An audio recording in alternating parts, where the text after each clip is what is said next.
So with the new Unearth CD, I used a lot of the cymbals that I normally use. There's one major difference, which I'll get to in a second. I used 19, 18, and 17 A custom medium crashes. I used the 19K Custom Dark China. I used 14K Session HiHats. But the big cymbal, the star of the album, is an old Z Megabell ride that was Adam D's ride cymbal, and it works awesome on the record. That was the highlight of my recording experience, was playing that Megabell.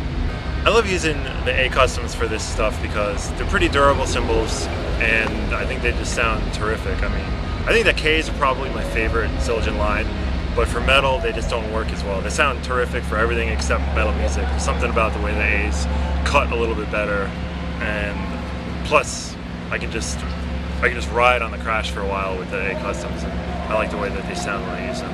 And that Megabell, it just cut through all the thick guitars and was really a definite ride cymbal pattern and very rhythmic, so that's why we were using that cymbal. For the most part, I take that whole studio setup live, except for the ride cymbal. And the only reason I don't have the ride cymbal is because it's Adam's and I wasn't able to get to his house and borrow it from him. So I had to get the closest replacement, which apparently is the Earth Ride, so I have an Earth Ride on there. I should have just tried to eBay an old Z Megabell. Maybe I'll still try and look for those. But it's basically everything's the same, and I added a Zilbell. With Killswitch I use a splash, and with Unearth I'm using a Zilbell that's over to like next to my hi-hat.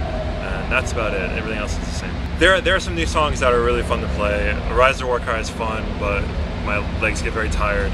Those guys were really working me on the double kicks, and I need a lot of work on double kicks. That song's really fun to play. Eyes of Black is a really fun song to play also. It's got another group of fast parts and some cool double kick patterns, and those songs are definitely a good time to play live. So I'm going to be doing this tour with Unearth Mayhem, and then I'm going to go to Europe with them, one tour in Europe with them, and then that's it for me with them. They're going to try to find somebody full-time after that, and hopefully I'll be going back to my day job.